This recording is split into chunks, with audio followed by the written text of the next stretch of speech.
Baik, ketemu lagi di vlog saya. Ini adalah vlog untuk media pembelajaran saya. Dan hari ini saya akan berbicara tentang lembaga keuangan perbankan. Oke, kalau sebelum-sebelumnya kita sudah berbicara tentang koperasi, dari bagaimana struktur organisasinya, manajemennya, dan segala macam, maka mulai pertemuan hari ini kita akan beranjak untuk berbicara tentang lembaga keuangan bank. Oke, nah, teman-teman pasti sudah sangat tahu dan sangat paham dan sangat kenal tentang topik yang akan kita bicarakan hari ini.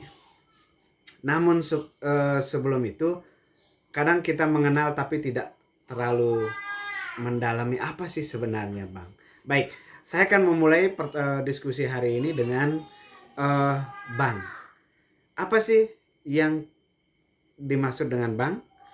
Bank itu adalah badan usaha yang menghimpun dana dari masyarakat dalam bentuk simpanan dan juga menyalurkan dana tersebut kembali ke masyarakat.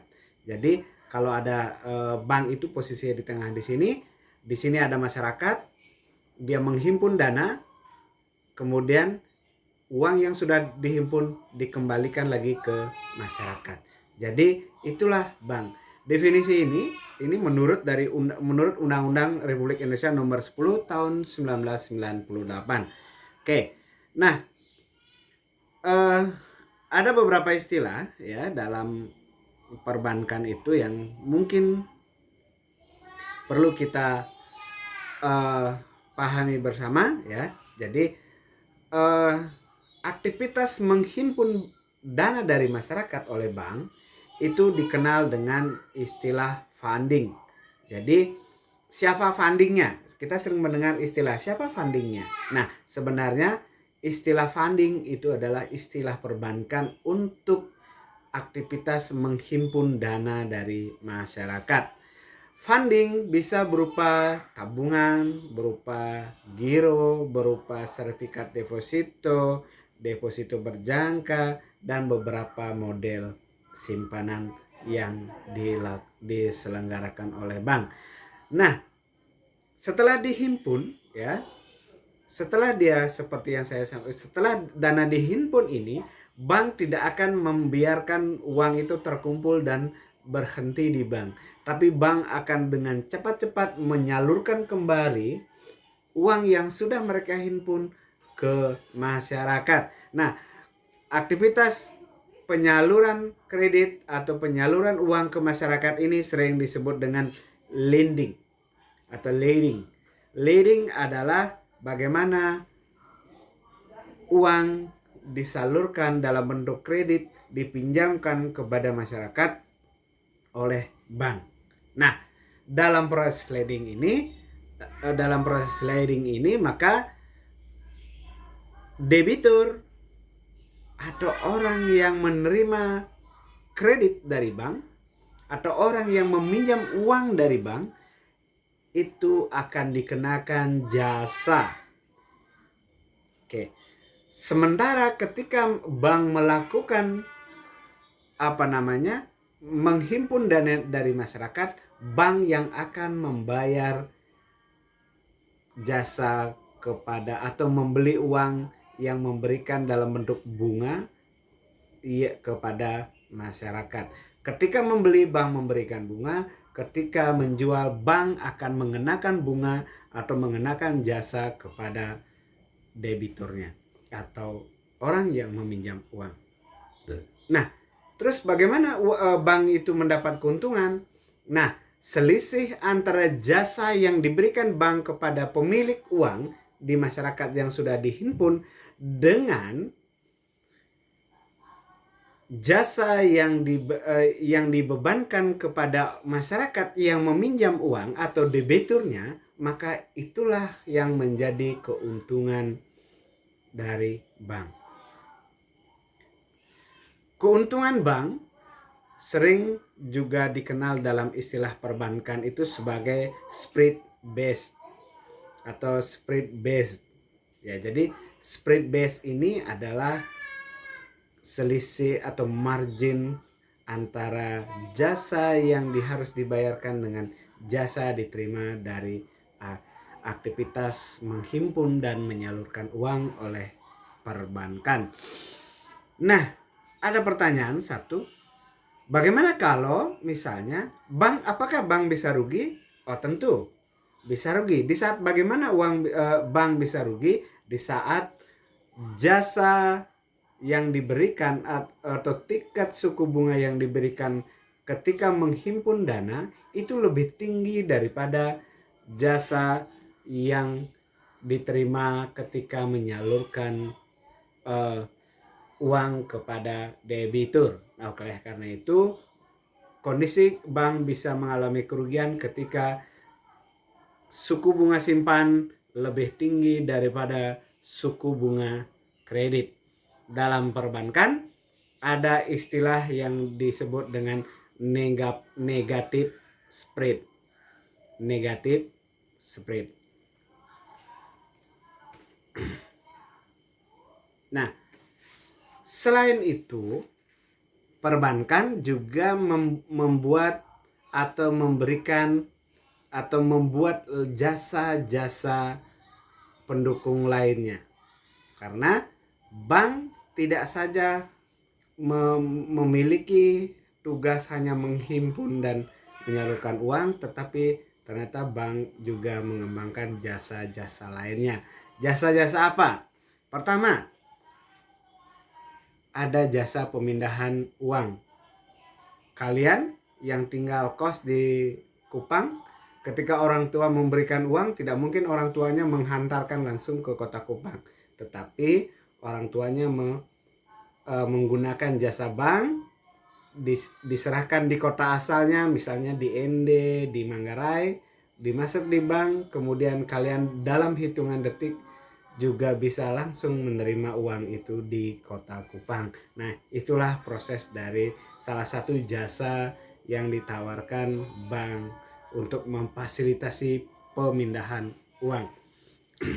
Yang kedua, itu adalah penagihan. Jadi bisa bank juga melayani penagihan. Misalnya saya punya uang di sini, nanti dia akan memfasilitasi penagihan. Atau antar bank terjadi transaksi itu juga dilayani. Nah, bank juga memberikan jasa pelayanan jual beli mata uang asing. Kalau kita di Indonesia, mata uang yang beredar yang digunakan ditransaksikan oleh bank itu adalah bank berupa mata uang rupiah, maka bank juga bisa memfasilitasi membeli atau menjual mata uang asing. Kalau kalian misalnya membutuhkan dolar Amerika, dolar Australia, Anda bisa ke bank untuk membeli mata uang asing tersebut, tentu dengan kurs atau nilai tukar yang sudah ditetapkan atau yang bergerak secara dinamis yang berlaku di bank tersebut. Misalnya Anda mau keluar segala macam, bisa menukar uang atau valuta asing di bank tersebut.